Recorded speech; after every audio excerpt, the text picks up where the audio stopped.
Hello hi ನಮಸ್ಕಾರ. ಇದು ಆಲಿಮನ್ ಕನ್ನಡ ಚಾನಲ್ಗೆ ಸ್ವಾಗತ. ಈ ವಿಡಿಯೋದಲ್ಲಿ ಗೃಹಜ್ಯೋತಿ ಸ್ಕೀಮ್ ಬಗ್ಗೆ ಅಪ್ಲೈ ಮಾಡೋದು ಹೇಗೆ ಅಂತ ತೋರಿಸ್ತಾ ಇದ್ದೀನಿ. ನಿಮ್ಮ ಮೊಬೈಲಲ್ಲೇ ಮಾಡಬಹುದು. ಡಾಕ್ಯುಮೆಂಟ್ಸ್ ಬಂದು Aadhaar card, Aadhaar link, mobile number ಮತ್ತು ಲೈಟ್ ಬಿಲ್ ಇಷ್ಟಿದ್ದರೆ 2 ನಿಮಿಷದಲ್ಲಿ ಅಪ್ಲೈ ಮಾಡಬಹುದು. ಲಿಂಕ್ ಓಪನ್ ಮಾಡಿದ ತಕ್ಷಣ ಈ ಥರ ಪೇಜ್ ಬರ್ತದೆ. ಕ್ಯಾಪ್ಚರ್ ಕೋಡ್ ಎಂಟ್ರಿ ಮಾಡಬೇಕಾಗುತ್ತೆ. ಎಂಟ್ರಿ ಮಾಡ್ತಾಯಿದ್ದೀನಿ. ಮೇಲೆ ಟಿಕ್ ಮಾಡಿ ಅಗ್ರಿ ಕೊಡಿ, ಕಂಟಿನ್ಯೂ ಆಗುತ್ತೆ.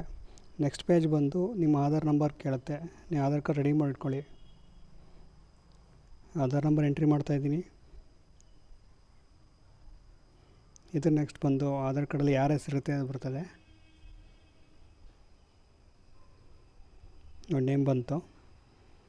ಇದು ನೆಕ್ಸ್ಟ್ ಸ್ಟೆಪ್ ಬಂದು ನಿಮ್ಮದು KB ಯಾವ ಲಿಮಿಟ್ ಬರುತ್ತೆ ಅಂತ ತೋರಿಸ್ತದೆ. ಆ ಲಿಮಿಟ್ ಎಂಟ್ರಿ ಮಾಡ್ಕೊಳ್ಳಿ.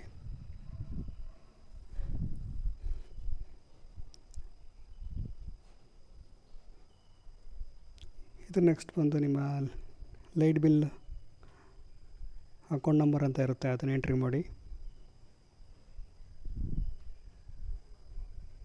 ಮತ್ತು ನೇಮ್ ತೋರಿಸುತ್ತೆ. ಇದಾದ ಮೇಲೆ ನಿಮ್ಮ ಸ್ವಂತ ಮನೆನ ಬಾಡಿಗೆ ಮನೆ ಅಂತ ಕೇಳ್ತಾ ಇದೆ, ಅದನ್ನು ಎಂಟ್ರಿ ಮಾಡಿ. ಇದು ನೆಕ್ಸ್ಟ್ ಸ್ಟೆಪ್ ಬಂದು ನಿಮ್ಮ ಮೊಬೈಲ್ ನಂಬರ್ ಕೇಳುತ್ತೆ. ಮೊಬೈಲ್ ನಂಬರ್ ಹಾಕ್ತಾಯಿದ್ದೀನಿ ನೋಡಿ. ಇದಾದಮೇಲೆ ಇಲ್ಲಿ ಸಬ್ಮಿಟ್ ಕೊಡಿ. ನೋಡಿ, ಸಕ್ಸಸ್ ಆಯಿತು. ಇಷ್ಟೇ ಸಿಂಪಲ್. ಅಕ್ನಾಲೇಜ್ಮೆಂಟ್ ಬರ್ತದೆ. ಇದನ್ನು ಪ್ರಿಂಟ್ ತಗೊಂಡು KB ಕೊಡಿ. ಈ ವಿಡಿಯೋ ಇಷ್ಟ ಆದಲ್ಲಿ ನಿಮ್ಮ ಫ್ರೆಂಡ್ಸಿಗೆ, ಫ್ಯಾಮಿಲಿಗೆ ಶೇರ್ ಮಾಡಿ, ಲೈಕ್ ಮಾಡಿ, ಸಬ್ಸ್ಕ್ರೈಬ್ ಮಾಡಿ. Thank you. ಧನ್ಯವಾದಗಳು.